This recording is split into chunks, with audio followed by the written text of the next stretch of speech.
Tuamu the Gauntlet. This story is about judgment and the terrible, beautiful silence that comes right before the reckoning.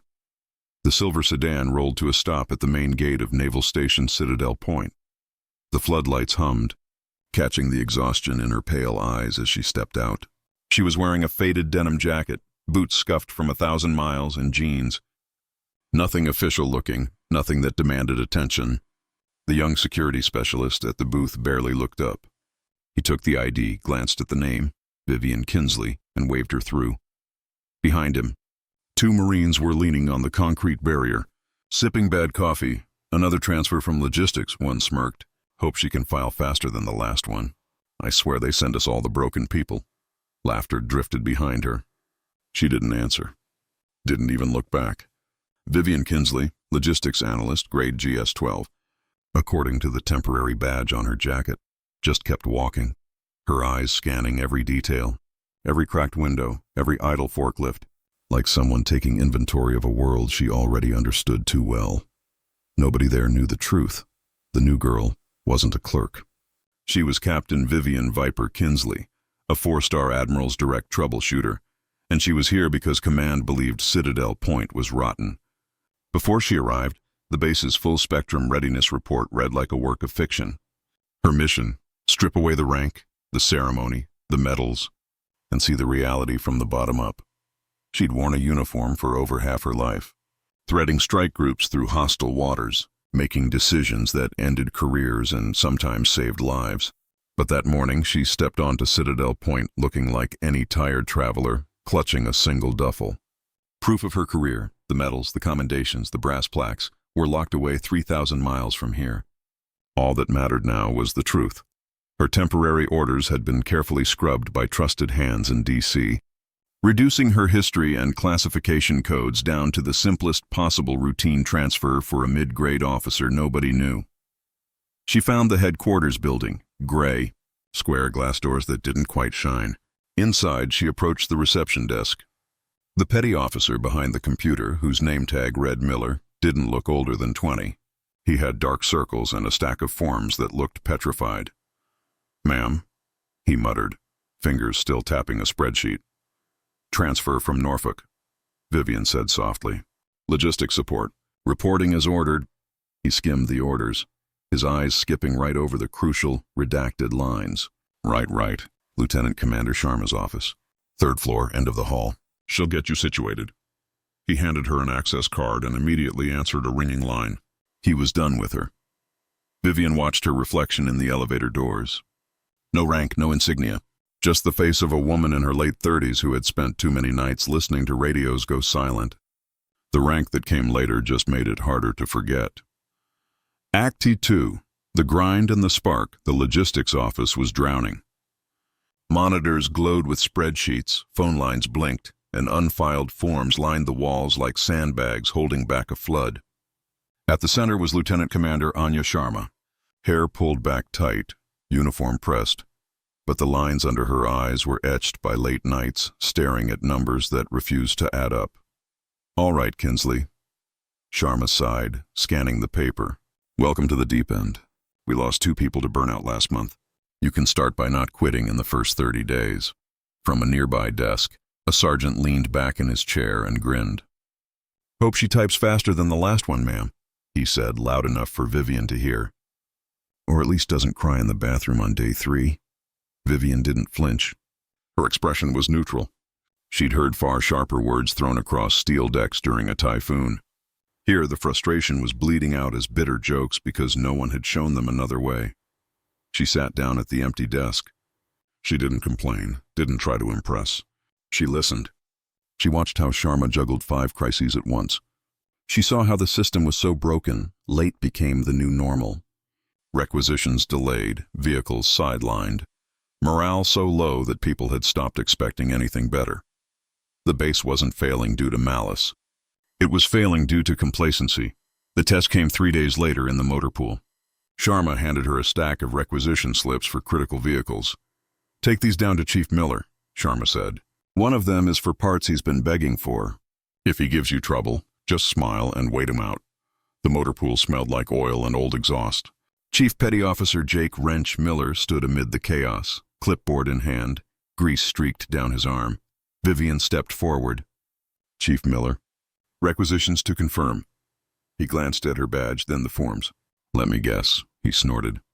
"More promises from logistics that the parts are definitely coming this time." "I'm not signing off on this. You clerks have no idea what it means when these vehicles sit." He pushed the clipboard back at her.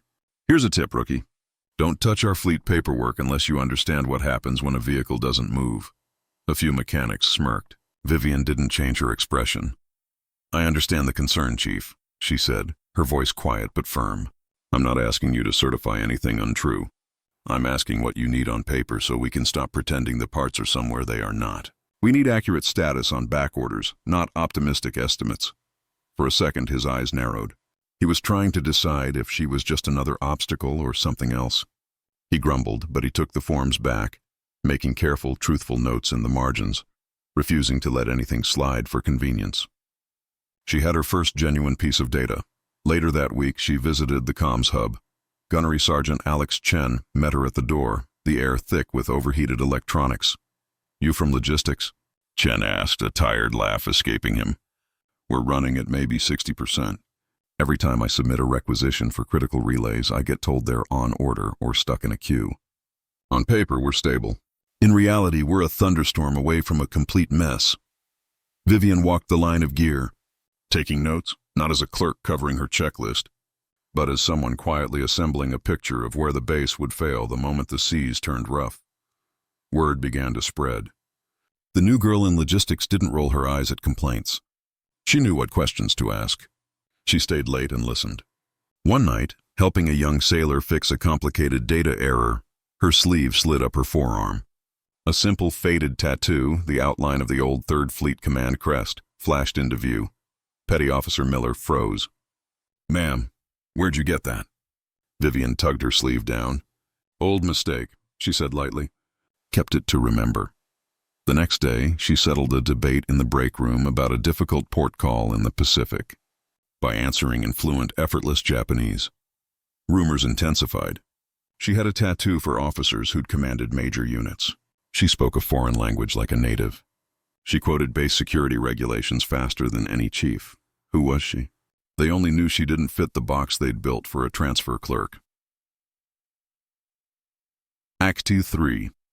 The storm and the reckoning. The storm came in low and fast over Citadel Point, the way real trouble always does. By late afternoon, the sky had turned the color of gunmetal.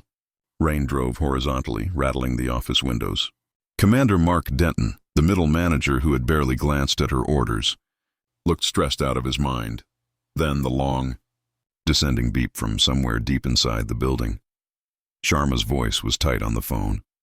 "What do you mean the tower just lost primary comms? Redundancies are supposed to handle a surge when—" She hung up, looking at the room. "We have a problem." Kinsley, with me. The comms hub was a scene of controlled panic. Screens were yellow and red. The storm had triggered a power fluctuation, knocking the primary antenna down to half function. The patch-up backup system was choking. The data from an incoming high-priority supply aircraft was blinking in and out. Chen slammed his handset down. "We have an aircraft inbound, and the tower can't maintain clear channels. If we lose this link in this weather, we are blind." The officer on duty looked overwhelmed, flipping through a manual that had never anticipated this exact combination of failures.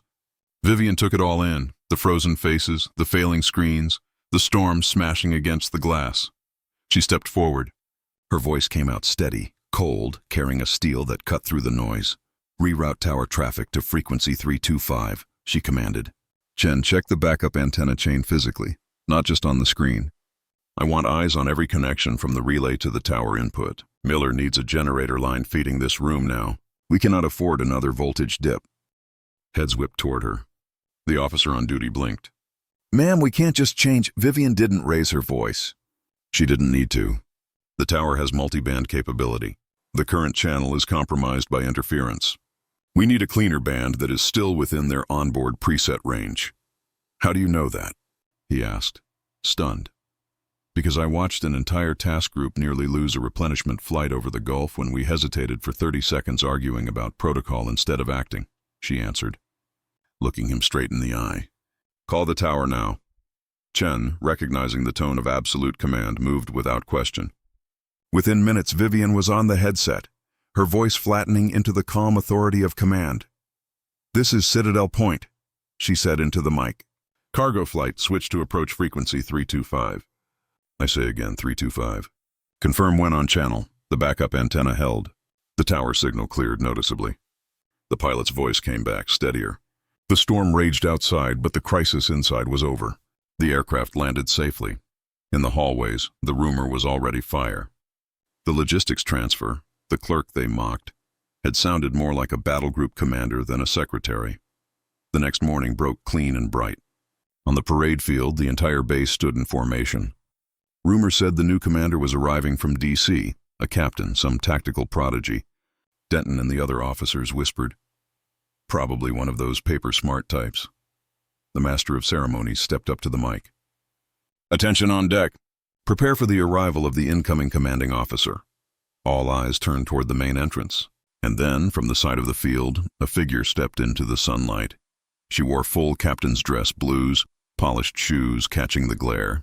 Every ribbon and medal sat precisely where it belonged. The light found the captain's eagles on her shoulders, bright, undeniable. For a breath, no one moved. Lieutenant Commander Sharma went pale. Chief Miller froze mid-motion near the motor pool fence. The young specialist who had waved her through the gate snapped into a sharp, trembling salute. The quiet woman in the denim jacket, the one who'd filed forms, walked the docks, fixed systems, and calmly commanded the storm, was walking toward the podium. The announcer's voice wavered. "Ladies and gentlemen, Captain Vivian Kinsley, assuming command of Naval Station Citadel Point." She paused, scanning the thousands of faces that had laughed, doubted, or ignored her. Her expression was calm, measured, and utterly composed. She raised her hand in salute. The sound of hundreds of boots striking the ground echoed back like thunder rolling over a calm sea. "I spent my first week here as a logistics clerk," she said, her voice carrying across the field, every word deliberate. "No rank, no uniform. I wanted to see this base the way you see it every day, when no one important is watching." She continued, "I saw frustration. I saw systems that made good people look like they were failing. But I also saw people who still cared. People who fixed what they could, even when the system didn't thank them." She looked down the front row and her eyes met Sharma's. "Lieutenant Commander Sharma," Vivian said, her voice strong. "This officer held this command together when the systems around her broke. She never stopped fighting for her people. She will be leading the Logistics Reform Task Force, effective immediately." Next, she called Chief Miller and Gunnery Sergeant Chen, commending them for their refusal to accept good enough and assigning them to oversee the base's maintenance and technical integrity. "These three didn't wait for permission to do the right thing," she said. "They acted. And that's what I expect from everyone on this base from this day forward. From this day on, we fix problems before they become excuses." Commander Denton, the tired middle manager, stepped forward. His salute was sharp, deliberate, and full of respect. And then, like a wave breaking, the entire base followed. Captain Kinsley never mentioned her undercover week again. She didn't need to. Her presence carried the memory of it. She led without ceremony, inspecting quietly, listening more than she spoke. Citadel Point stopped being just another naval station. It became a place where discipline and trust lived side by side. And when people asked how she had done it, she gave the same quiet answer every time. Real power isn't in medals or stripes. It's in knowing the truth before anyone hides it. We all know the truth. The uniform doesn't make the leader. The title doesn't earn the respect. The team at Citadel Point learned that lesson the hard way. They judged the jacket, the badge, and the soft job title, failing to see the steel in her eyes. They thought they were talking down to a clerk, not realizing they were setting the terms of their own command. So let me ask you, what did Captain Kinsley gain by hiding her rank that she wouldn't have gained by showing it on day one? And more importantly, have you ever been the clerk that someone dismissed only to have your own moment of reckoning? Tell us your stories in the comments below. Drop a like if you believe respect must be earned, not demanded, and subscribe for more true tales of hidden strength.